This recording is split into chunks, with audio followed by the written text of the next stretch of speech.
Okay, so we're going to talk a little bit more about emotional management, but it goes beyond emotional management. It has to do with our thoughts and what knocks us out of the game sometimes. As again, like we talked about, it's not necessarily what you know. Sometimes it's that internal conversation that we're having with ourselves. You're going to hear me talk a lot about what we call the second conversation. Have you heard that term before? Second conversation? Okay. The first conversation is the one I'm having with you right now. It is the words that are coming out of my mouth. That is the first conversation. The second conversation is the one you're having in your own head right now about what I'm saying. Or about your to-do list, or oh my gosh, did I leave the washing machine on, or the lights, or oh, it smells like dog in here, or whatever it is, I like her shoes. You know, we all have a second conversation running through our head. Or that's great for her, but not for me. That is the more powerful of the two conversations. And that's why I'm saying we can't just come to this workshop and have me teach you how to book, coach, sell, recruit, and teach you all those things you want to know. Because what's more powerful than the first conversation and the words coming out of my own mouth is the second conversation that's having in your own head about what I'm saying. Because if you're part of you are saying, well, that's not going to work for me, then you're not going to try it anyway, right? So we have to address that. We have to address that. So let's talk about that. So the first phase is excitement. All right. Everybody gets excited, right? You get the kits, you have the kit, oh my gosh, you're excited, or you go to a Mary Kay meeting, or you go to a Mary Kay event or a seminar, you're excited. Everybody gets excited, but not everybody stays excited. Let's talk about that. So you're excited, and then you hit a wall. Everybody hits the wall. For some people, it's right out of the gate. They got denied for inventory. Their very best girlfriend, who they thought for sure was going to have a party, said no. They hit a wall right immediately. Other people, like myself, I didn't hit a wall for a couple months in. You know, I red jacket my first month. I was a good student. That's what really saved me. I was an introvert, so I was very, very shy. So striking up a conversation with strangers, but I was a good student. So I hit my wall when I went on Target for a car and fell off Target. And I was so embarrassed. I didn't know how to handle that. So everybody hits a wall. I get more cancellations than anyone here at the table because I'm booking more appointments. And so we still hit the wall. But when I was a brand new consultant, I would, you know, it would take a long time and be having a conversation about it in my head. What did I do wrong? What's she going to think of me? Whereas now it's like, okay, next, you know, it's all good. So you're going to hit a wall if you haven't already. And so everyone gets excited at the event. They go home, they get into action, they hit a wall. So then what happens? They get frustrated. Wouldn't you agree that that's probably a good emotion to describe what they're feeling? So this is gonna be the death of me. Okay, so frustration, I want you to have a healthy relationship with frustration.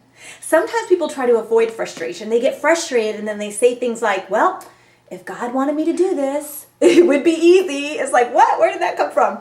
Frustration is part of the learning cycle. So the only people who are not frustrated are those who are not learning anything new. Have any of you ever tried learning a second language? It's frustrating.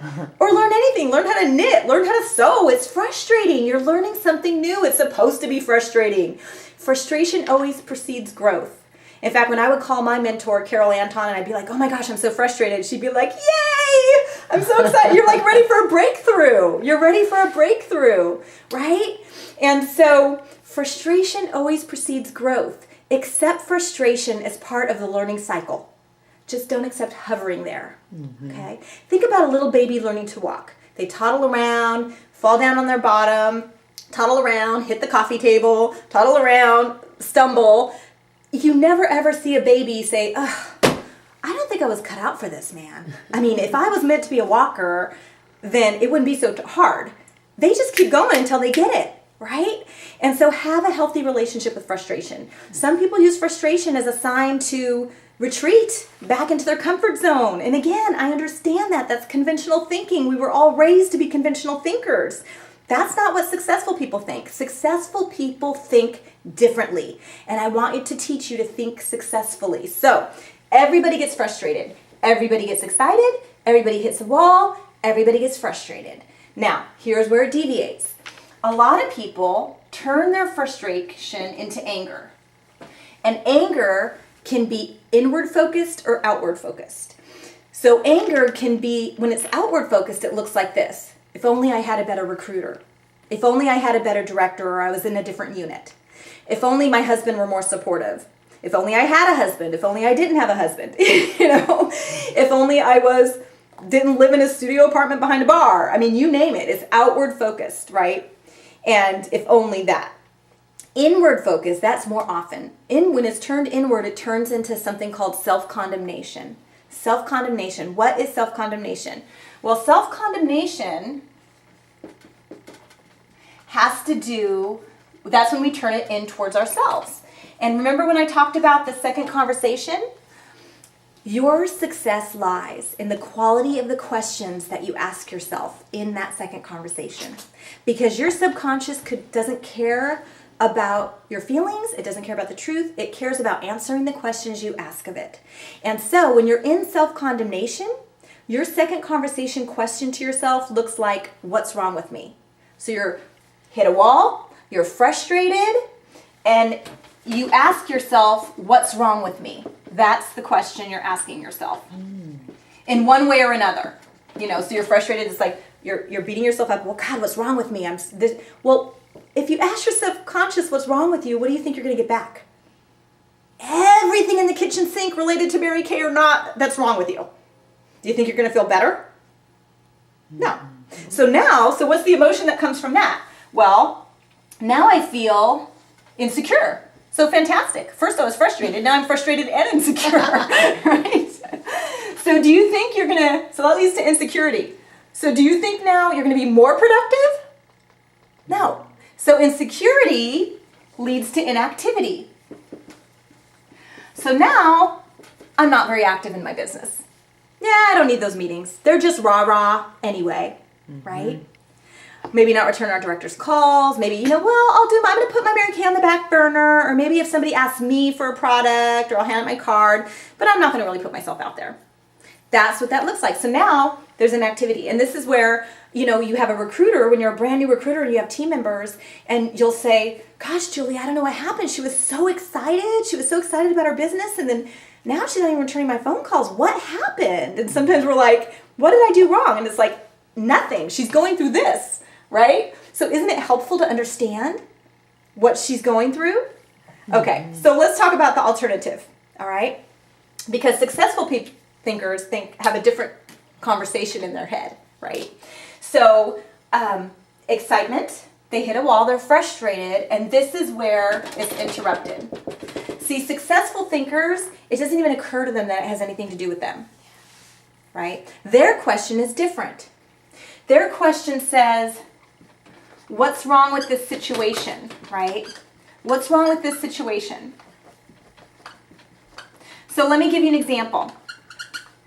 You have two consultants at a sales meeting that have been in about the same amount of time, and you see a brand new consultant that's been in a split second have a $1,000 week. So consultant A is sitting there saying, what's wrong with me? And goes to insecurity and then activity, and I'm going to stop going to those meetings because they're not, because she's not feeling good. The other consultant sitting next to her is thinking, what's wrong with this? What is she doing or saying that I'm not doing or saying? Because she's been in like 60 seconds, so it's obviously not based on what she knows. I know a lot more than she does. She must be doing or saying something differently than I am. Now, what does that lead to? That doesn't lead to insecurity. What's the emotion that leads to? Or what's the feeling that leads to? What's the adjective? Inspiration. Curiosity, right? What's the ticket here? That leads to curiosity. It reminds me of Mary Kay's story in the autobiography. Prior to Mary Kay, she worked for Stanley Home Products. And she went to one of their conventions. And back then, her party average was $9. And even back then, was not good. And she remembers sitting up in the rafters looking at the queen on stage. And the queen was everything Mary Kay wasn't. She was tall and svelte and exotic and dark and all these things. And Mary Kay was Southern and stocky and just the complete opposite physically and personality and everything else. So very easy for her to have that conversation, wouldn't you agree, of what's wrong with me? But she didn't. She was thinking, what is that woman doing or saying that I'm not doing or saying? So it led to the emotion's curiosity. Well, when you're curious, what do? When you're curious, what do? Research. Yes, you seek an answer. She went up to that queen that she didn't know, And she asked the queen to put on a Stanley party for her that she could watch. The queen took her up to her took Mary Kay up to her hotel room and did a presentation. Mary Kay took 12 pages of notes, went home, implemented those notes, and the next year she was queen. Mm-hmm. Wow. Yeah, exactly. And so that's the difference in the cycle. So now it's what's wrong with the situation leads to curiosity. Curiosity. No idea if that's spelled right, but that's okay because you probably can't see it anyway. So that leads to curiosity, but I want you to see it visually because curiosity leads to seeking an answer. And when you seek something, now you're seeking an answer, now you have a brand new idea that you would have never thought about on your own. What does that lead to? You have a brand new idea to try from someone who has successfully done it that you can now try. What emotion does that lead to?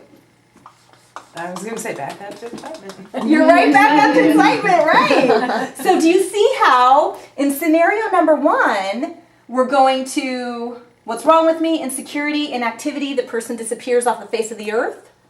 Versus, what's wrong with the situation? Curiosity, seeking an answer, back to excitement. This is cyclical. You can repeat this over and over. Last 24 years I've been going around the mountain, right?